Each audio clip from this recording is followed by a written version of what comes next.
नमस्कार, स्वागत है आपका रिपब्लिक भारत के डिजिटल प्लेटफॉर्म पर। मैं हूं आपके साथ अंजलि राजावत।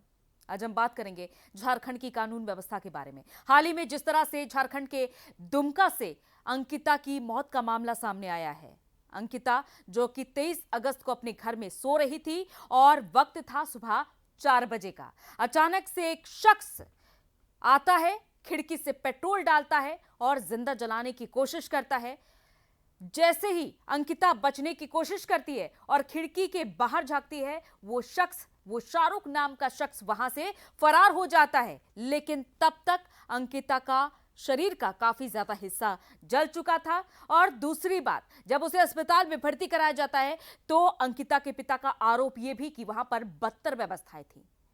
जिंदगी और मौत की जंग लड़ते लड़ते आखिरकार शनिवार को अंकिता की मौत हो जाती है। इस पूरे मामले के बाद 2 आरोपियों की अब तक गिरफ्तारी हो चुकी है। सबसे पहला आरोपी शाहरुख और उसका साथी नईम अंसारी।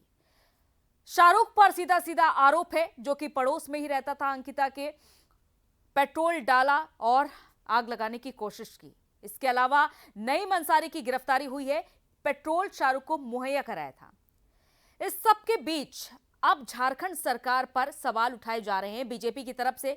लगातार ये कहा जा रहा है कि एक तरफ झारखंड में एक बेटी की मौत हो जाती है तो दूसरी तरफ ये देखा जा रहा था कि जब वही बेटी अस्पताल में जिंदगी और मौत की जंग लड़ रही थी तो दूसरी तरफ झारखंड के सीएम हेमंत सोरेन सेल्फी खिंचवा रहे थे विधायकों के साथ। इस पर सवाल उठ रहे हैं कि आखिर कानून व्यवस्था मेंटेन क्यों नहीं है। हाल ही में राज्यपाल रमेश बैस ने भी सवाल उठाए झारखंड की कानून व्यवस्था पर। साथ ही राज्यपाल रमेश बैस ने फास्ट ट्रैक कोर्ट में मुकदमा चलाए जाने की बात कही है। इसके अलावा अब तक 2 आरोपियों की गिरफ्तारी हो चुकी है। लेकिन सवाल वहीं पर आकर के टिक रहा है कि जब एक बेटी की मौत हो जाती है, आखिर प्रशासन की नींद तभी क्यों खुलती है, तभी सारे एक्शन क्यों शुरू होते हैं। 23 अगस्त की घटना और आज है तारीख 30 अगस्त को कहीं जाकर के फॉरेंसिक टीम अंकिता के घर पर पहुंचती है और वहां से सबूत इकट्ठे किए जा रहे थे। सबूत इकट्ठा करने में इतना वक्त क्यों लिया गया? क्यों आखिर पुलिस ने तभी गुहार नहीं सुनी?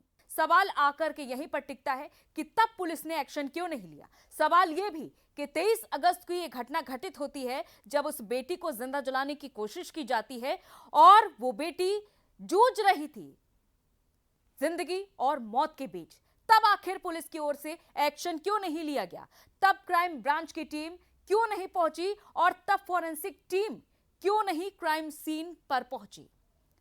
अब आज फिलहाल क्राइम सीन पर फॉरेंसिक टीम पहुंची है, सैंपल वहां से इकट्ठे किए जा रहे हैं। देखना यह होगा कि आखिर झारखंड की इस बेटी को इंसाफ कब मिलेगा।